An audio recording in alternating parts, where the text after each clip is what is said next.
Marlène et Jean-Claude sommes très heureux de te présenter une émission très spéciale afin de comprendre les faits d'actualité. Merci pour ta fidélité. C'est toujours avec un immense bonheur que je te retrouve. Car parler de Jésus procure à ses enfants des images exceptionnelles. Nous avons vu, rappelle-toi, Dieu sur terre.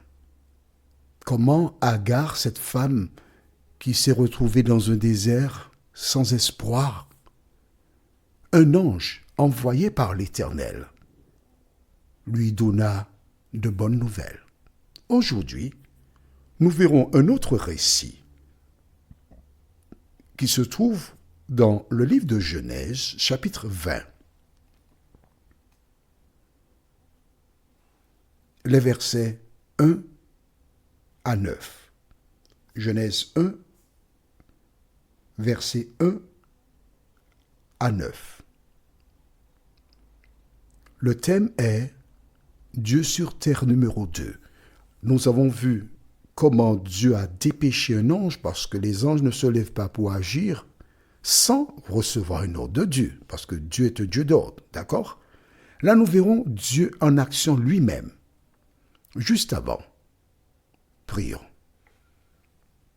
Notre Seigneur et notre Dieu, Saint-Esprit, merci parce que tu nous éclaires. En vérité, comme la Bible dit dans le livre de Psaume, chapitre 119, verset 105, ta parole est une lampe à nos pieds et une lumière sur notre sentier. Cet esprit, merci de nous éclairer. Merci de nous conduire dans toute la vérité et que nous puissions l'adopter, nous t'en prions. Au nom de Jésus et pour ta gloire éternelle. Amen. Une certaine communauté religieuse déclare que depuis le péché d'Ève et Adam, Dieu ne vient pas sur la terre. Il n'a plus aucun contrôle parce que le monde est la propriété du diable. Il faut bien comprendre qu'Adam a été placé comme gérant de la terre et il œuvra ainsi pendant un certain temps. Quand Satan vint et trompa Ève, il apporta ses lois, ses pratiques qui sont opposées à celles de Dieu. Et c'est pourquoi Jésus appelle comment? Le prince de ce monde. On est d'accord? Bien. Mais Dieu ne pouvait pas avoir une planète sur laquelle le prince de ce monde utilise tout ce qu'il a créé pour sa gloire. Alors, dans ce qui s'appelle le plan de la rédemption, Jésus est venu vivre sur la terre afin de récupérer la terre.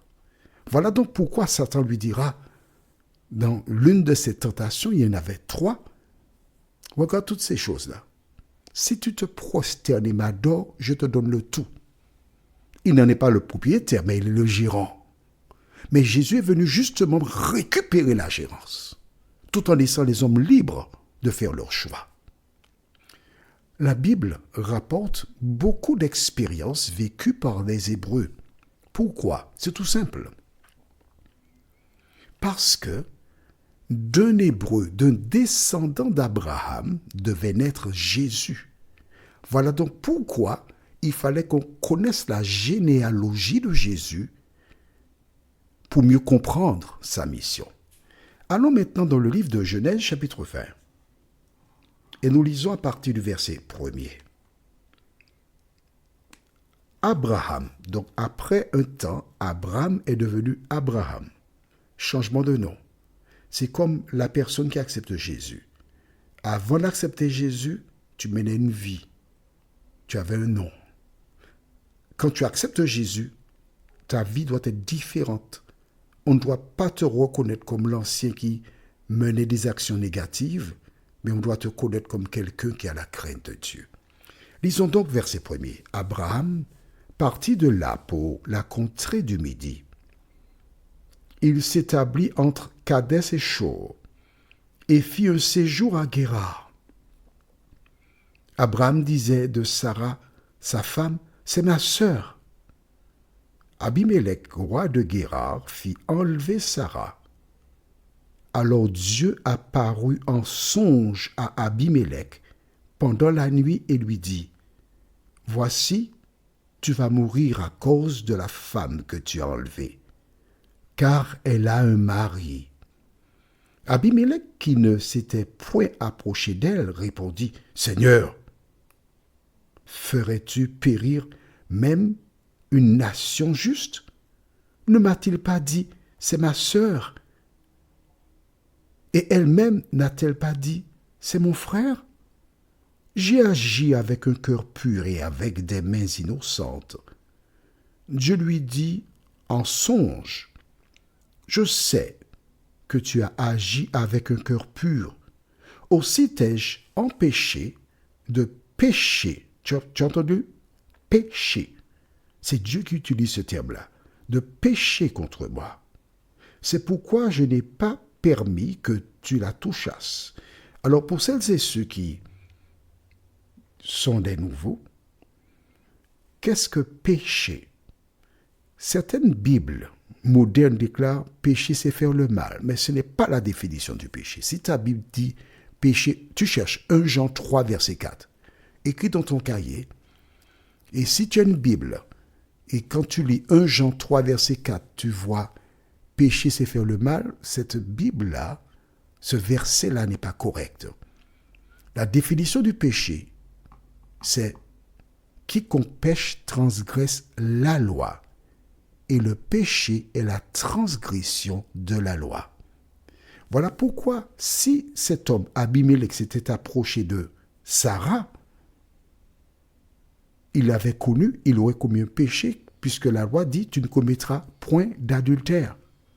Donc, regarde bien, avant que la loi des 10 commandements ne soit donnée aux hommes, c'est dans Exode 20 que l'on trouve ces fameux 10 commandements, Abimélec avait la notion et savait, parce qu'il a dit à Dieu, écoute, elle m'a dit c'est mon frère, lui m'a dit c'est ma sœur, j'ai agi avec un cœur pur. Donc nous voyons qu'en ce temps-là, les gens respectaient les 10 commandements, ou du moins ce commandement-là. Ok? Très bien. Continuons. C'est intéressant vraiment de lire la Bible. Et Dieu lui dit, c'est pourquoi je n'ai pas permis que tu la touchasses. Dieu a protégé Abimélec. Donc il agissait sur terre. Verset 7. Maintenant, rends la femme de cet homme, car il est prophète. Il priera pour toi, et tu vivras. Mais si tu ne la rends pas, sache que tu mourras, toi et tout ce qui t'appartient. Abimélec, verset 8, se leva de bon matin, il appela tous ses serviteurs et leur rapporta toutes ces choses, et ces gens furent saisis d'une grande frayeur. Abimélec appela aussi Abraham et lui dit, « Qu'est-ce que tu nous as fait, et en quoi t'ai-je offensé, que tu aies fait venir sur moi et sur mon royaume un si grand péché. Tu as commis à mon égard des actes qui ne doivent pas se commettre. » Abimélec, un roi que des gens diront païen, connaît la parole de Dieu. Et il dit un si grand péché. Nous voyons que Dieu a fait une démarche auprès d'Abimélec. Mais combien d'autres personnes qui vécurent la même situation vers qui Dieu a été? Nous ne savons pas. Mais nous voyons que Dieu a les yeux sur tous les humains. Maintenant, nous voyons aussi qu'Abimélec avait la crainte de Dieu parce qu'il savait ce qu'il ne fallait pas faire. C'est pourquoi il a dit à Dieu, mais écoute, j'ai agi avec un cœur pur. Toi qui m'écoutes, quel que soit ton passé, ce n'est pas important. Ce qui est important pour toi maintenant, aujourd'hui, c'est de savoir ce que tu fais de la parole de Dieu. Aujourd'hui, dire Seigneur, aide-moi par ta grâce à la mettre en pratique. Ce que tu dois garder à l'esprit, c'est que Dieu parcourt toute la terre. Et comme nous avons eu l'occasion de voir, Jésus a déclaré qu'il connaît le nombre de cheveux que tu as sur ta tête. Prions. Notre Seigneur et notre Dieu, merci. Merci parce que la Bible nous inculque que toutes les personnes, qu'elles soient bouddhistes, musulmanes ou autres, sur terre, Dieu a un regard sur elles. Car Dieu a tant aimé le monde dans sa totalité. Cet esprit, merci de nous avoir aidés à comprendre cela et continue de nous éclairer, nous t'en prions. Au nom de Jésus, pour ta gloire éternelle. Amen. Que l'Éternel continue de te bénir et il me tarde de te retrouver. Nous sommes parvenus au terme de notre réflexion.